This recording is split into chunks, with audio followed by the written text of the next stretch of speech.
Development day everywhere. No be politician where they talk only. Na king where they act, he know they fall. Roads they open, jobs they rise. Ogbomoso begin shine like sun. Gandhi do show, he done show say he mean am. bẹ́ẹ̀ ni adúpẹ́ lọ́wọ́ ọlọ́run kábíyèsí ọba wa Gandhi Orúmọgẹ̀gẹ̀ kẹta akú ọjọ́ bí akọgun ni wọ́n ní kíyìn ìdínú tí wọ́n ṣe gba bí ìwọlé torí pé ó ní nǹkan báyìí òun là jẹ́ ó ṣe é o. I pledge to Ogbomoso, my lovely city, to. orí dẹ̀ǹdẹ́ kò mọ tí ó wí mọ́ látijọ́ ẹ̀ tó ti ń pledge bí ọmọ primary school ọ̀nà wo gan ló gbà wúlò fún ìlú Ògbómọ̀ṣọ́. Dákẹ́ ẹnu ẹ̀, Mr. I pledge. ọ̀nà kan gbòógì tí ìlú Ògbómọ̀ṣọ́ fi ń retí àtìlẹ́yìn rẹ̀ ní gbígba káàdì ìdìbò rẹ̀ kí o sì dìbò ní ọjọ́ ìdìbò. òǹkà iye àwọn tó fi orúkọ sílẹ̀ fún káàdì ìdìbò tí wọ́n sì dìbò wà lára ọgbọ́n tí ìjọba fi ń mọ iye àwọn ènìyàn tó wà ní ìlú kan. pípín ẹ̀tọ́ àti búrùjì Nàìjíríà fún ìlú kọ̀ọ̀kan ó wà lọ́wọ́ bí ìlú kọ̀ọ̀kan bá ṣe pọ̀ ní ìforúkọsílẹ̀. gba káàdì ìdìbò rẹ lákòókò yìí kí o sì pamọ́ di ọjọ́ ìdìbò. online registration yóò bẹ̀rẹ̀ ní 18th of August ọjọ́ 25th of August ní ìforúkọsílẹ̀ ojúkojú ní àwọn INEC offices ìjọba ìbílẹ̀ kọ̀ọ̀kan. ìkéde yìí wá láti ọwọ́ Chief Dr. AVM JB Adigun retired akọgun ti gbogbo ilẹ̀ Ògbómọ̀ṣọ́ pẹ̀lú yèyé akọgun Chief Mrs. Ellen Adigun. Ògbómọ̀ṣọ́ dàràbà ńlá Ògbómọ̀ṣọ́ la wà lẹ́tọ̀ tẹ́ ń gbọ́ lọ́wọ́ orúkọ mi ní Sọjí Abíọ́jẹ́là mo kí wa kú dédé àsìkò yìí ẹ jẹ́ mọ́ kí bá mi Chief Dr. AVM JB Adigun retired akọgun ti gbogbo ilẹ̀ Ògbómọ̀ṣọ́ a kú oríire ohun tọ́lọ́run tó ní ó tẹ̀ wá lọ́wọ́ ní ọ̀sẹ̀ tí ara lò tán yìí iwájú ìgbà tó bá di wípé a jẹ́ kí gbogbo ilé ọmọ ní kíkún ní rẹpẹtẹ a mọ̀ jẹ́ ká mọ̀ ṣùgbọ́n ẹni bá ń là lójá tí rìn ló kọjá yóò mọ̀ pé ọlọ́run ọba ó ṣeun ńlá fún wa àwa sì dúpẹ́ lọ́wọ́ rẹ̀ mọ́ mi ẹ ṣeun ẹ kú tọ́jú bá mi o gbogbo àwa tá à ń gbétò yìí pátápátá mọ̀ pa bẹ̀rẹ̀ nǹkan kan ní ọ̀sẹ̀ tó kọjá a sì gbọ́dọ̀ tọ́ dé ibì kan ṣùgbọ́n kó tó di wípé a kàn lu abala ètò gangan mo fẹ́ kí Àrẹ̀mú Olúṣẹ́gun Kútì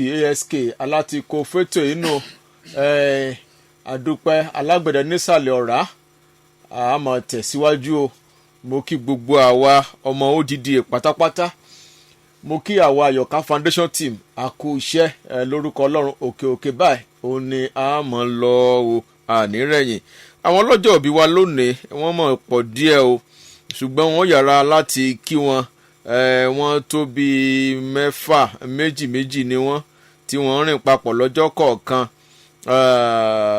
bá mi Ajétọ́mọ bí Olúníyì Olúwọlé 20 oṣù kẹjọ lọ́jọ́ bí wọn akínyẹn ṣe o bá mi Òjó Joshua Ọlágúnjú 20 oṣù kẹjọ lọ́jọ́ bí tiwọn náà wọ́n di méje bá mi Adéníran Samuel Ọ̀kẹ́ ọjọ́ 21 oṣù kẹjọ lọ́jọ́ bí wọn bá mi Ọládìpọ̀ Olúṣọlá Bánkọ́lé ọjọ́ 21 oṣù kẹjọ lọ́jọ́ bí tiwọn náà ẹ̀rí méjì ni bá mi Àlàmú Wọlé Professor Àlàmú nu ọjọ́ 25 on the 25 oṣù kẹjọ lọ́jọ́ bí tiwọn 25 wọn lámọ̀nù jẹ́ kí múlẹ̀ báwọn bá mi Bámidélé Múrákìnyọ̀ Àrẹ̀mú ọ̀la lọ́jọ́ bí tiwọn náà mọ̀ta kété nù àdúpẹ́ lọ́wọ́ Ọlọ́run iwájú báyìí òun ni a mọ̀ lọ o ní lọ sí ẹ̀yìn o mo fẹ́ kí gbogbo ọmọ Ògbómọ̀ṣọ́ fún ìgbìyànjú wa lórí ọ̀rọ̀ tí ó ní INEC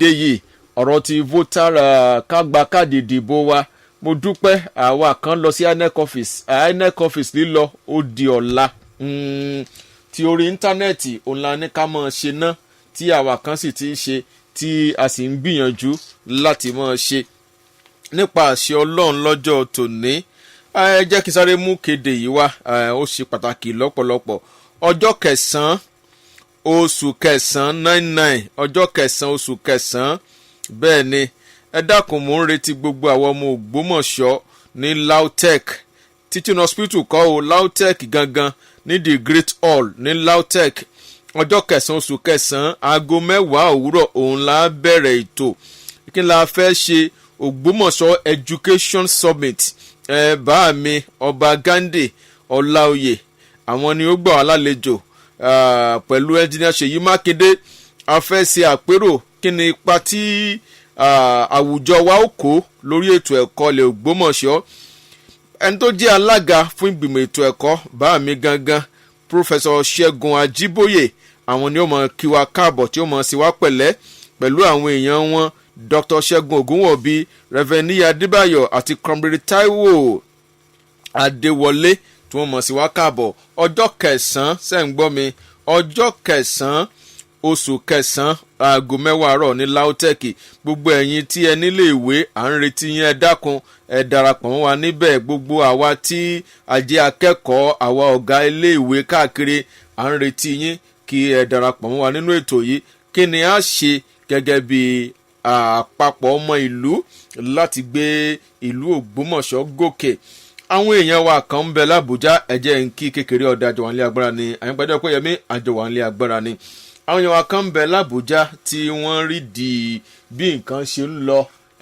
bẹ́ẹ̀ ni àwọn ni wọ́n bá wa sọ̀rọ̀ lọ́jọ́ tòní àdúrà mi ni pé kójú òpó kó sí ọ̀rẹ́ wa kójú òpó kó sí ọ̀rẹ́ wa tójú òpó bá ti sọ̀rẹ́ wa wọ́n mọ̀ sí wa níyè bẹ́ẹ̀ ni ó yẹ ká ti gbà wọ́n ní àlejò láti Sunday tó kọjá ṣùgbọ́n ilé kan ó ní bá a ṣe lè tọ́ èmi ti ń gbìyànjú láti tàkòtò okùn ìbánisọ̀rọ̀ sí ọ̀dọ̀ wọn bí wọ́n bá ti hàn nípa àṣẹ Ọlọ́run ṣe ni wọ́n bá wa sọ̀rọ̀ tí wọ́n sì kọ́ wa lóhun tó yẹ ká ṣe nípa ọ̀rọ̀ bí a ṣe gba káàdì ìdìbò àti ìwúlò tó wà nínú rẹ̀.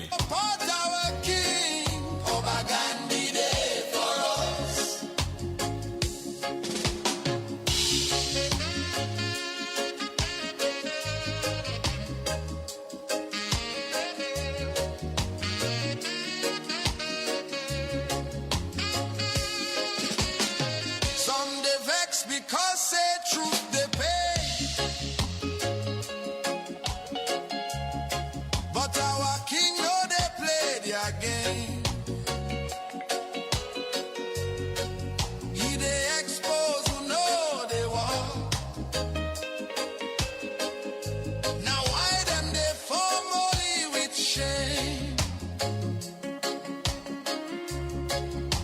Oh, that's when no bring anything. Still one block, one bill. But Gandhi, they open our eyes. Say, lie down, enter this field. No let religion blind your face. a sì ń gbìyànjú láti bára wa sọ̀rọ̀ kí wọ́n gbé òpó òun bí wọ́n bá ti gbé a ó bára wa sọ̀rọ̀ ṣùgbọ́n nígbà tá à ń tì í ẹ jẹ́ ká tó tẹ̀ sí igun bíi.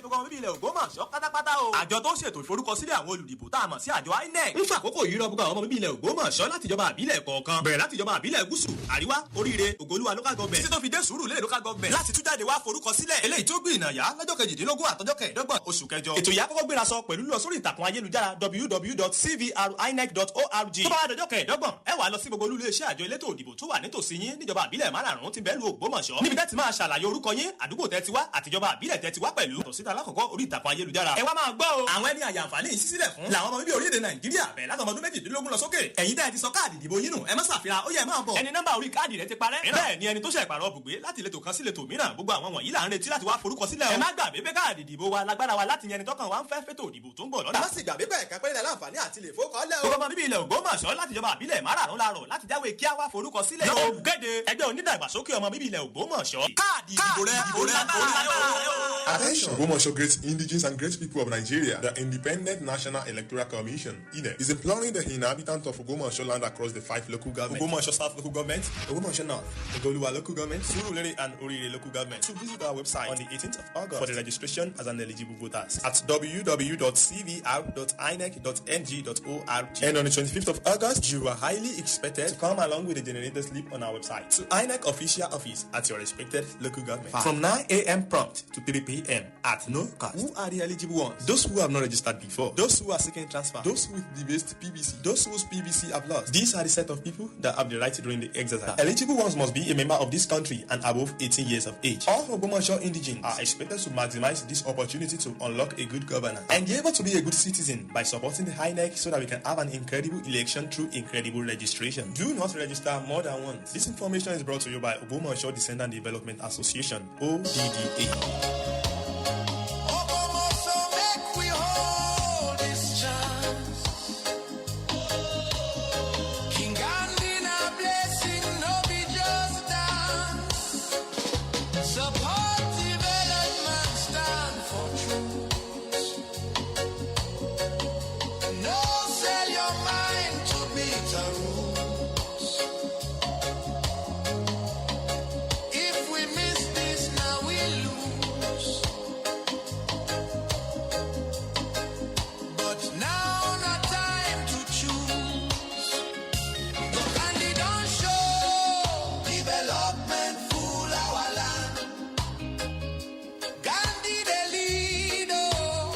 àdúpẹ́ ọlọ́run ti fún wa lọ́ba tó dára nírú àsìkò yìí tó jẹ́ pé à ń retí nǹkan ògo nílẹ̀ Ògbómọ̀ṣọ́ tá à ń retí nǹkan ògo nílẹ̀ Ògbómọ̀ṣọ́ àwa tí a bá ti gbìyànjú ṣe ń gbọ́ mi dáadáa tàbí tí nǹkan kan ò yé yín mo fẹ́ kẹ́ ẹ pè wọlé bí mo ṣe ń gbìyànjú láti bá àwọn ará Àbújá sọ̀rọ̀ ohun tí ò bá yé yín mo fẹ́ kẹ́ ẹ béèrè ṣé ń gbọ́ mi ohun tí kò bá yé yín nípa ọ̀rọ̀ káàdì ìdìbò mo fẹ́ kẹ́ ẹ béèrè àní pé àwọn ará Ọ̀yọ́ ń bẹ ń bì ẹ̀ báwọn ọmọ Ọ̀yọ́ ń bẹ ń bì ká mọ̀ sọ̀rọ̀ tí ń bẹ ń wá àwọn náà ti dánmọ́ Ògbómọ̀ṣọ́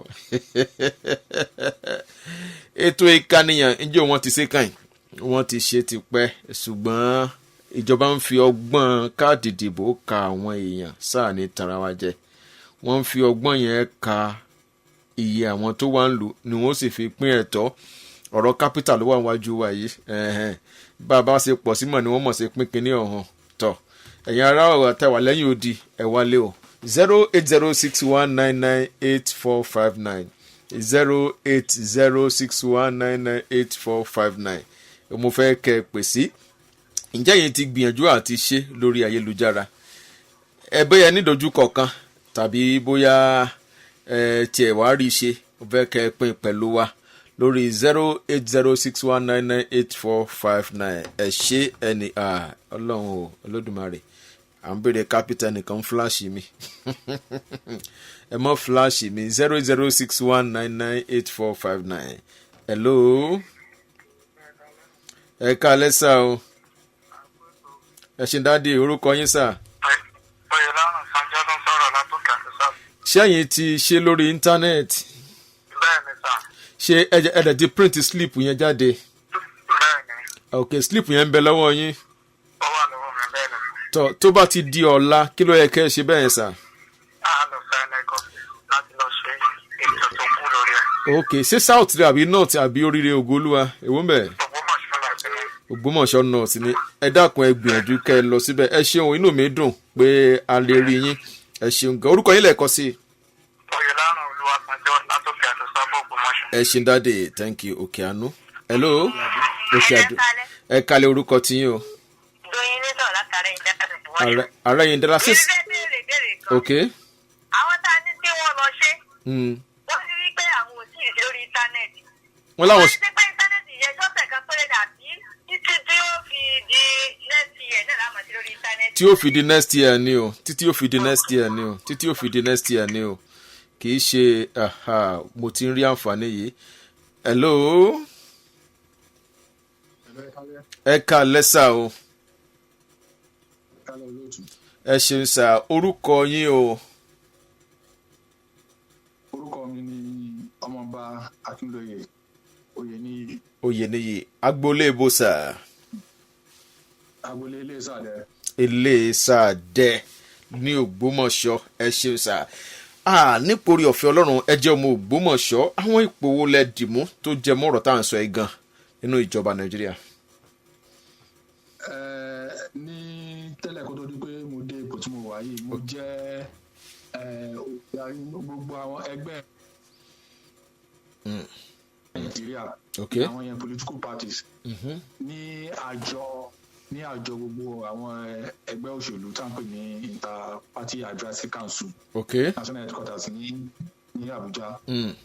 Èmi ni olùdarí ikọ̀ àwọn tó wà nípa ọ̀rọ̀ àwọn tó ń ṣàkóso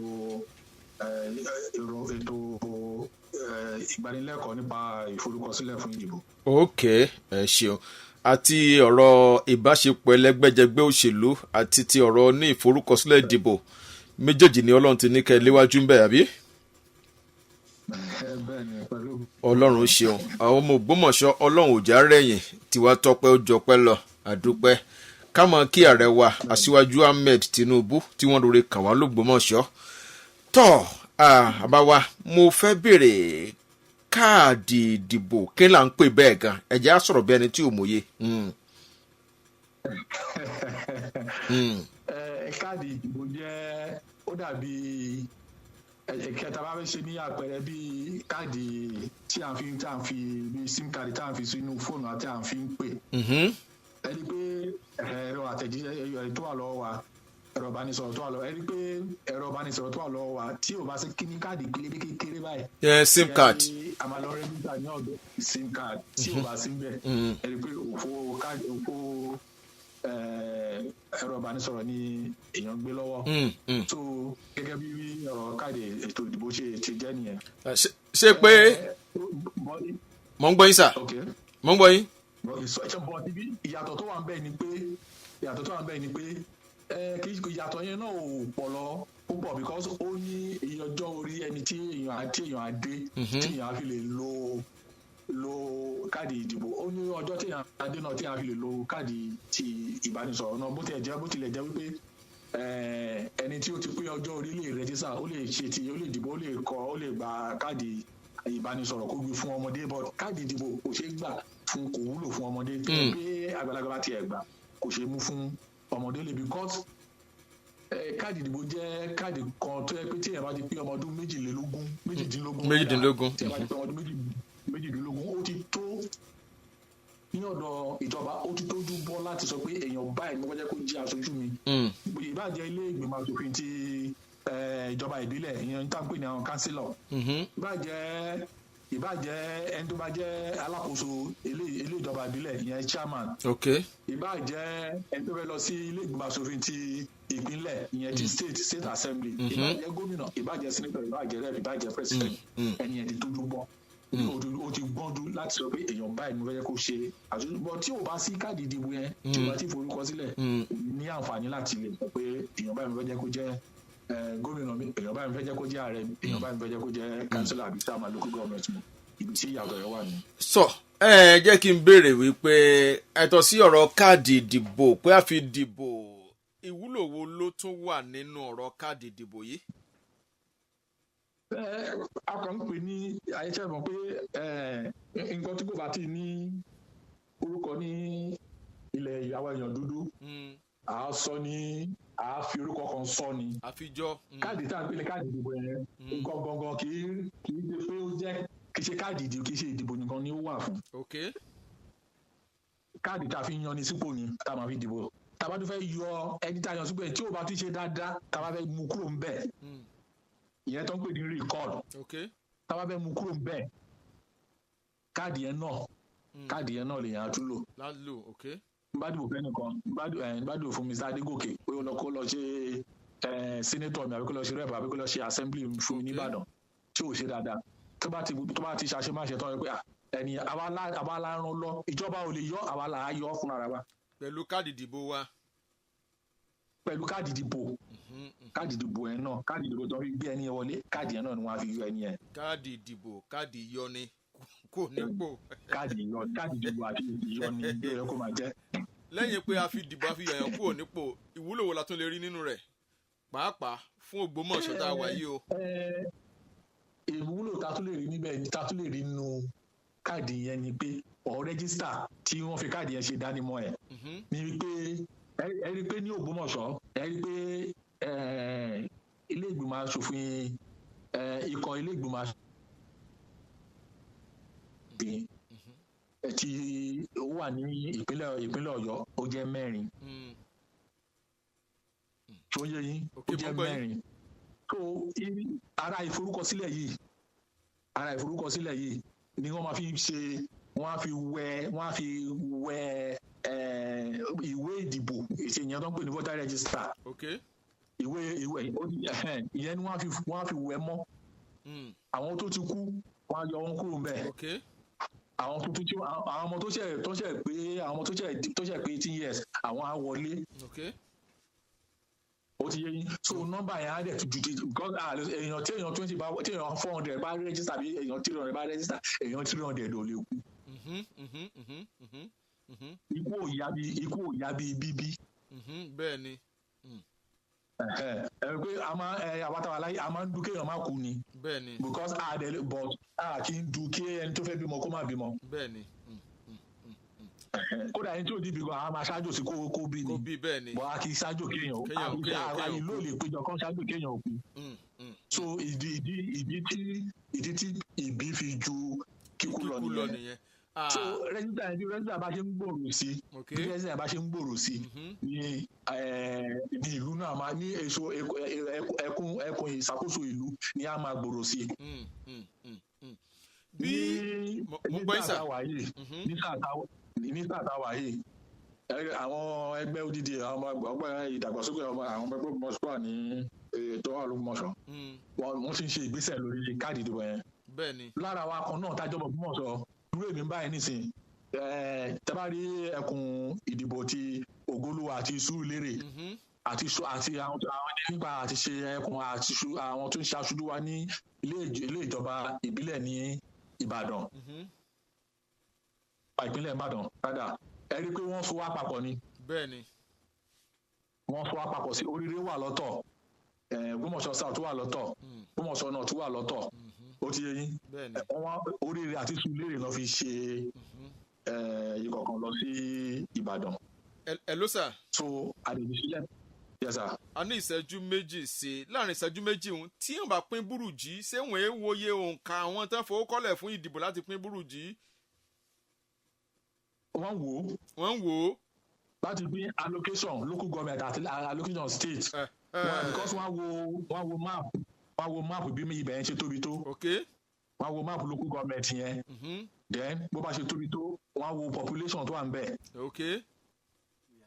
population tó wà ń bẹ̀ wọ́n wo population tó wà ń bẹ̀ wọ́n bá ti wo population yẹn dẹ̀ wọ́n á wo ọ̀dà kí ni local government yẹn kí ni local government yẹn kí ni wọ́n fi ń dá sí ọ̀rọ̀ ìjọba àpapọ̀ bóyá ibẹ̀ yẹn bóyá gold ló wà ń bẹ̀ ni o bóyá silver ló wà ń bẹ̀ ni o bóyá wọ́n ní irin ń bẹ̀ ni o bóyá wọ́n ní granite ń bẹ̀ ni o bóyá oríṣiríṣi bẹ́ẹ̀. ni wọ́n fi pín now mo fẹ́ kẹ́ bá wa rọ àwọn èèyàn wa láàrin ìṣẹ́jú kan láti lọ gba káàdì ìdìbò yìí tí wọ́n bá pín capital tí wọ́n pín state kọ́ mọ́ yọ wálẹ̀ kókó bí ọ̀rọ̀ wa gángan nu o.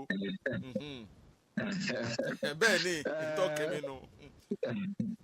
bẹ́ẹ̀ni mo mọ̀ pé ìpolówó ti ń lọ káàkiri orí rédíò àti tẹlifíṣàn but ẹ̀yin èèyàn wa nílé àárọ̀ yìí mò ń fi àsìkò yìí rọ̀ yín ẹ jọ̀ọ́ Ògbómọ̀ṣọ́ ò kéré ní ìlú ní orílẹ̀-èdè Nàìjíríà àdẹ̀ kéré ní ọ̀rọ̀ Ọ̀yọ́ state but tá a bá wo nọ́mbà wa tá a forúkọ sílẹ̀ fún ètò ìdìbò orúkọ wa ó mẹ́rin díẹ̀.